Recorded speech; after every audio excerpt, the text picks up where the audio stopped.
अब जब वो कहते हैं कि हम जब इस वक्त आएंगे मैदान में तो तुम्हें एवरलास्टिंग डैमेज देंगे। Indian Army reportedly carried out a massive drone attack on Alpha independent camps along the border with Myanmar. कि एक मैसेज दिया है हमने दोस्तों, म्यांमार में जाकर हमने अटैक किया।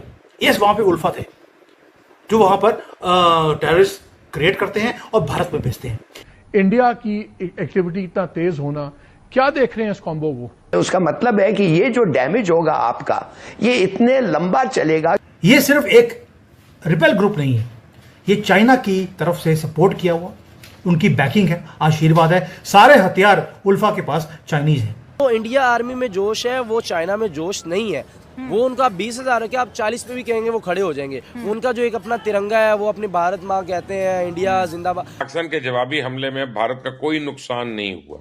अगर कोई कुछ किया गया है, पाकिस्तान की तरफ से कोई नुकसान किया गया है तो बिल्कुल होनी चाहिए सैटेलाइट इमेजेस या कोई ना कोई फोटो होनी चाहिए, कोई सबूत होना चाहिए। लेकिन अभी तक पाकिस्तान की तरफ से कोई जवाब दिया नहीं गया। ये सर्जिकल स्ट्राइक सीधे सीधे चीन के आधिपत्य के ऊपर उसको चैलेंज करते हुए हिंदुस्तान ने ये बड़ा एक्शन लिया है। आखिर चीनी सदर कहां गायब हो गए? क्या उन्हें गायब कर दिया गया? क्या उन्होंने इस्तीफा दे दिया या वो खुद अंडरग्राउंड हो गए? रखाइन रीजन में भारत ने 100 से 300 ड्रोन्स का इस्तेमाल किया। डीप डेंस फॉरेस्ट के अंदर जाकर जो जंगल्स हैं म्यांमार के, तो है जो आपने किया है और मैसेज भेजा है किसी को। ये बहुत इंपॉर्टेंट मैसेज है जो मैं आपके साथ शेयर करने वाला हूं।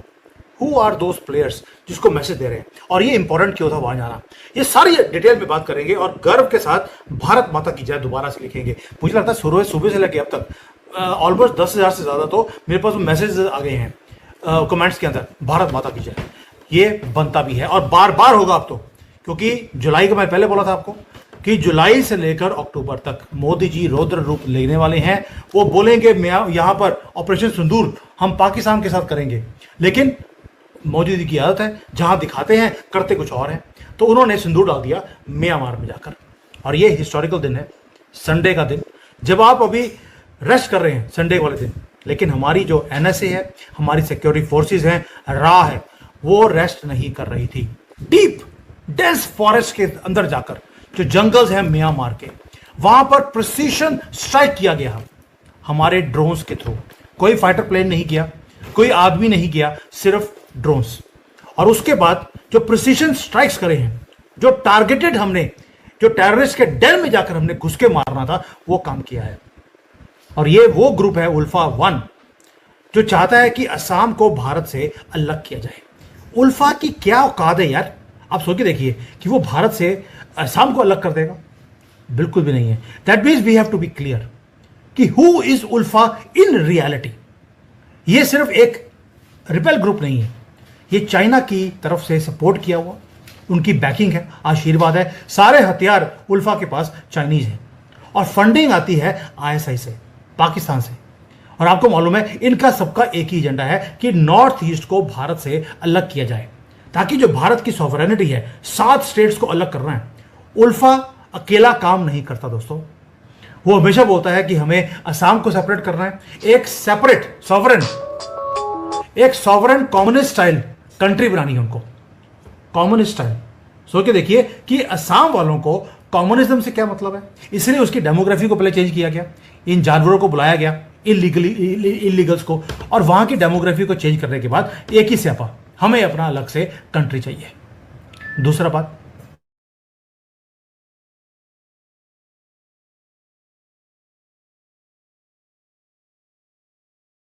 इसलिए अभी उल्फा वाले क्या कर रहे हैं, उल्फा वालों ने पता लग गया कि वो अकेले लड़ नहीं सकते। They have now joint hands with anti India forces. एक तो जो कापलांग फैक्शन है उनके साथ, दूसरा इवन की जो मेतीज हैं मणिपुर के, उनके साथ भी हाथ जोड़ लिया है। अब वेपन्स चाइना के, फंडिंग आईएसआई की, ये चक्कर है जो मैसेजिंग आपने भेजी चाइना को और पाकिस्तान को। We know who is doing it, we know what is your मकसद। अब हम तुम्हें छोड़ने वाले नहीं हैं, बड़ा ही सिंपल है। और आपको मालूम है ये प्रॉब्लम हिस्टोरिकल भी है। म्यांमार को डिवाइड इस तरह से किया गया, असम को इस तरह से डिवाइड किया गया अंग्रेजों की तरफ से, ताकि हम हमेशा लड़ते रहें। कुछ पोर्शन बांग्लादेश में है, कुछ भारत में है और कुछ म्यांमार में है। दोस्तों मैं पहले बोला है, it is time for our boundaries to expand. और ये बाउंड्रीज अब एक्सपैंड होंगी। ऑलरेडी महादेव की तरफ से ऑलरेडी आशीर्वाद है और अब ये शॉकिंग सर्जिकल स्ट्राइक।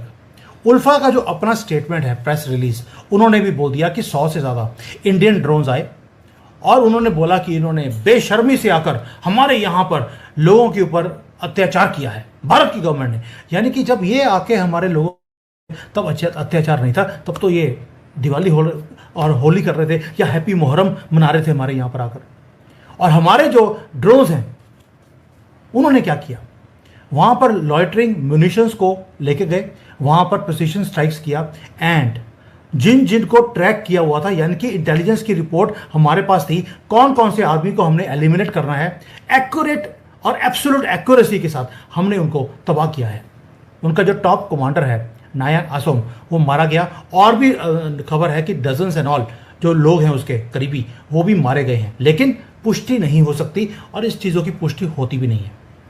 अब ये हाइड कहाँ कर रहे हैं, चूहों की तरफ भाग रहे हैं जो बाकी के बच गए हैं, लेकिन उनको भी छोड़ा नहीं जाएगा। ये टेररिस्ट एरिया अब सेफ हेवन नहीं रहा उनके लिए। वैसे ही जैसे पाकिस्तान में डीप इनसाइड पाकिस्तान 100 किलोमीटर अंदर जाकर हमने मदरसों में और मस्जिदों को ढाया वहाँ पर, क्योंकि ढाने का मकसद ये था कि जो जड़ है जहाँ से ये पैदा होते हैं वहीं पर ख़त्म किया जाए। दोस्तों भारत ने साइलेंटली काम किया है और रियल स्ट्रैटेजी क्या है वो बताता हूँ आपको। एक जर्नलिस्ट ने हमारे इंडियन आर्मी वालों को पूछा कि सर ये कोई सर्जिकल स्ट्राइक था क्या, आपने हमें बताया नहीं।